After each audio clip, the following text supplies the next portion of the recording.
Hello friends, welcome to malathi சமையல். இன்றைக்கி நம்ம கிச்சனில் 2 உருளைக்கிழங்கும் 1/4 கப் வேர்க்கடலையும் வச்சு ஒரு சூப்பரான ஸ்நாக்ஸ் ரெசிபி பார்க்கலாங்க. ரொம்பவே டேஸ்டியாக இருக்கும். வாங்க எப்படி செய்யறதுன்னு பார்க்கலாம். இப்போ உருளைக்கிழங்கை இது போல் கேரட் துருவுறதுல துருவி எடுத்துடலாம். டேரெக்டாக தண்ணியிலே துருவும் போது கலர் மாறாமல் இருக்கும். இன்றைக்கி 2 உருளைக்கிழங்கு எடுத்திருக்கேன். 1/4 கப் வேர்க்கடலை கரெக்டாக இருக்கும். மீடியம் சைஸ் உருளைக்கிழங்கு எடுத்துக்கோங்க. இப்போ உருளைக்கிழங்குலாம் துருவியாச்சு. இது 2 வாட்டி நல்லா வாஷ் பண்ணிவிட்டு தண்ணியெல்லாம் புழிஞ்சு எடுத்துடலாம். தண்ணி வந்து நல்லா புழிஞ்சு எடுத்துருங்க. உருளைக்கிழங்குல தண்ணி சுத்தமாக இருக்கக்கூடாது, அந்தளவுக்கு பிழிஞ்சு எடுத்துடலாம். இப்போ உருளைக்கிழங்கு ரெடி ஆகிடுச்சு. மசாலா பார்த்துடலாம். இப்போ மிக்ஸி ஜார் எடுத்துக்கோங்க. அதில் ஒரு 4 பல் போல் பூண்டு ஆட் பண்ணிக்கலாம். ஒரு துண்டு இஞ்சி, 2 பச்சை மிளகாய். நான் இன்றைக்கி 2 பச்சை மிளகாய் எடுத்திருக்கேன் காரத்துக்கு. உங்களுக்கு எந்த அளவுக்கு தேவையோ அந்தளவுக்கு ஆட் பண்ணிக்கோங்க. 2 கட் பண்ணிட்டு ஆட் பண்ணிக்கலாம். ஒரு அரை ஸ்பூன் போல் ஜீரகம் ஆட் பண்ணிக்கலாம். இது நல்லா கொரகொரப்பாக அரைச்சிட்டு வந்துடுவோம். இப்போ இந்தளவுக்கு நல்லா கொரகொரப்பாக அரைச்சிட்டு வந்தாச்சு. இப்போ இதோட வேர்க்கடலை ஆட் பண்ணிக்கலாம். நான் இன்றைக்கி வறுத்த வேர்க்கடலை தான் எடுத்திருக்கேன். இதையும் கொரகொரப்பாக அரைச்சிட்டு வந்துடுவோம். இப்போ 1-2 வேர்க்கடலை இந்த மாதிரி இருக்கணும். அப்போ தான் சாப்பிடும்போது ரொம்ப டேஸ்டியாக இருக்கும். இப்போ இது இருக்கட்டும். இப்போ உருளைக்கிழங்கை ஒரு பவுலுக்கு மாற்றிடலாங்க. தண்ணி இந்தளவுக்கு பிழிஞ்சிருக்கணும். மெலிசா உள்ளதில் துருவிக்கோங்க. அப்போ உங்களுக்கு நல்லா வெந்து வந்துடும். இப்போ நம்ம அரைச்சி வச்சுருக்க வேர்க்கடலை மசாலா இதில் ஆட் பண்ணிடலாம்.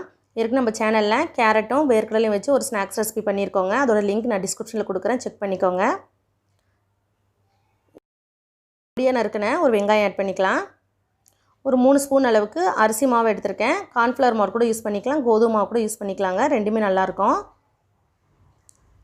ஒரு 1/4 ஸ்பூன் போல் கரம் மசாலா ஆட் பண்ணிக்கலாம். 1/4 ஸ்பூன் மஞ்சள் பொடி, தேவையான அளவு உப்பு. இப்போ பொடியாக நறுக்கின கொத்தமல்லி ஆட் பண்ணிக்கலாங்க.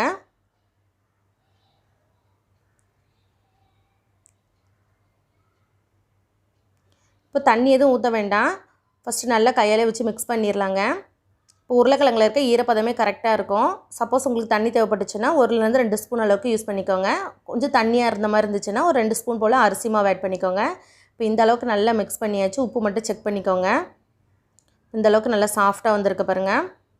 இப்போ கடைசியாக ஒரு அரை ஸ்பூன் போல் லெமன் ஜூஸ் ஆட் பண்ணிக்கலாங்க. லெமன் ஜூஸோட புளிப்பு சுவை ரொம்ப நல்லாயிருக்கும்.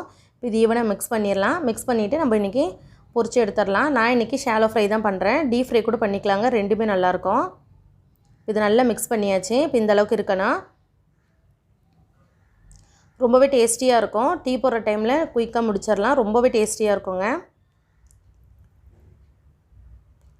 இப்போ இதுலேருந்து கொஞ்சமாக மாவு எடுத்து உங்களுக்கு எந்த ஷேப் வேணுமோ அந்த ஷேப் எடுத்துக்கோங்க. நான் இன்றைக்கி வடை ஷேப் எடுத்திருக்கேன். இப்போ நம்ம ஆயிலில் போட்டு பொரிச்சு எடுத்துடலாம்.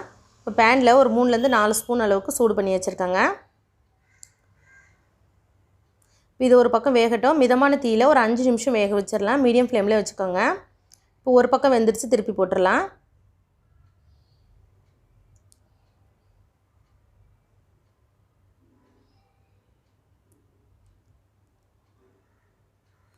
இப்போ இந்த பக்கமும் வேக வச்சிடலாங்க. ஒரு 3 நிமிஷம் வச்சிடலாம். மீடியம் ஃப்ளேமில் ஒரு 3 நிமிஷம் வச்சிடலாம். இப்போ 2 பக்கமும் உங்களுக்கு நல்லா செவந்து வந்துடும். இப்போ 2 பக்கமும் நல்லா வெந்து வந்துருச்சு. வெளியே எடுத்துடலாம். இருக்கிற மாவில் இது போல் ரெடி பண்ணி எடுத்துடலாங்க. நம்மளுடைய ஈவினிங் ஸ்நாக்ஸ் சூப்பராக ரெடி ஆகிடுச்சு ஃப்ரெண்ட்ஸ். ரொம்பவே டேஸ்டியாக இருக்கும், நல்லா கிறிஸ்பியாக இருக்கும். நம்ம உருளைக்கிழங்குலாம் நல்லா வெந்து வந்திருக்கு பாருங்கள். இந்த வீடியோ உங்களுக்கு பிடிச்சிருந்ததுன்னா எங்கள் சேனலுக்கு லைக் பண்ணுங்கள், ஷேர் பண்ணுங்கள், கமெண்ட் பண்ணுங்கள். மறக்காமல் malathi சமையலுக்கு சப்ஸ்கிரைப் பண்ணிக்கோங்க ஃப்ரெண்ட்ஸ். தேங்க்யூ.